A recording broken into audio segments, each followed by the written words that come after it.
Hey guys, Ash here again at Flight Sim Reviews, and today we're going to be looking at the IFLY 737NG for FSX.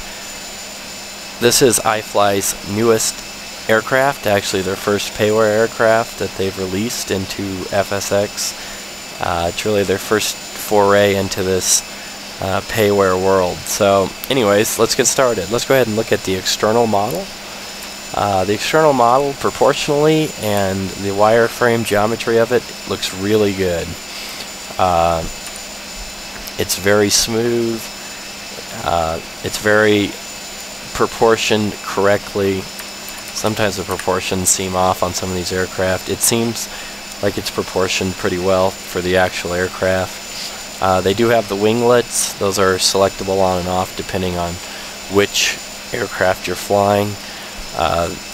All your variations of 37s are included, including the big business jets that Boeing builds that are basically Learjet airliners. So they have a little bit different avionics and a little bit different cockpit. So that's all in here as well, which was a really nice touch by IFLY. So clearly I'm using an add-on skin. It comes with the aircraft. Unfortunately, IFLY did not include or has not made a skin installer yet, so, or a livery installer, whatever you prefer to call it. You have to do them manually. It's not real hard, but it's not intuitive, and unless you're really familiar with a computer, you're probably going to be scratching your head wondering, how to change it. So just to note, this is the release version of this aircraft. They have explicitly said there are patches on the way to improve some things about it and to rectify some of the things that aren't modeled or are buggy at this point. So again, everything I'm telling you here may be fixed in the future or changed a little bit, but this is, if you bought it today, what you can expect. So, that out of the way, the details on this model are really good. Pitot tubes, lights, brakes, wheels, everything is really well modeled, everything is there. Even the APU exhaust and the intake. That's another nice touch. As you can hear in the background, the APU is actually running and there is an external noise for the APU. A lot of aircraft don't come with that. There's a startup noise and a shutdown noise. You can hear it spin up and spin down. That was a really nice touch. So let's go ahead and move on to the animations. So first of all, let's look at the elevator. Pretty good. Rudder's very smooth. Roll, the ailerons are really smooth. The only thing that gets not smooth is the spoilers, and I can show you those. Let me go ahead and hop inside and go ahead and turn on the electric flight controls.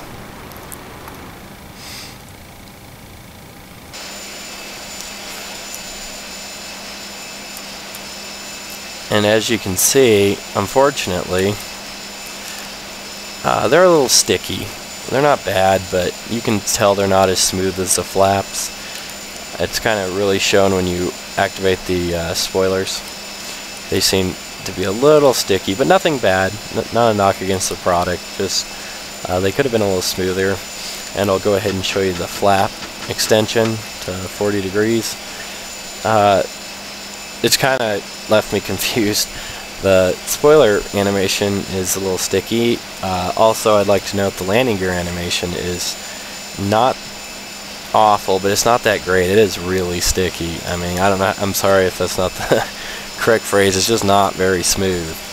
So I think they could improve that. But it's stark contrast to the flaps. As you can see, the flaps are modeled extremely smooth, better than a lot of high dollar payware, and then some of the other things aren't as smooth. Also, the thrust reversers unlock and are fully animated. The only thing is they don't seem to delay in any way. When you turn them on, they seem to just be coded like a standard FSX thrust reverser. which is kind of a bummer. A lot of other add-ons have a little bit of delay built in before the reverser unlocks. One of the really good things about this aircraft is the turbines. They are modeled really well. You can almost see every screw in them, even if it's gusty on the ramp.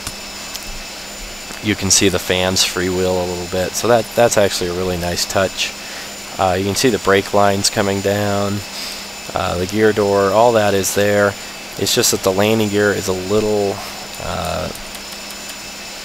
animated. It's just not animated as well as I feel it could have been. Let's go ahead and go inside and flip on some lights.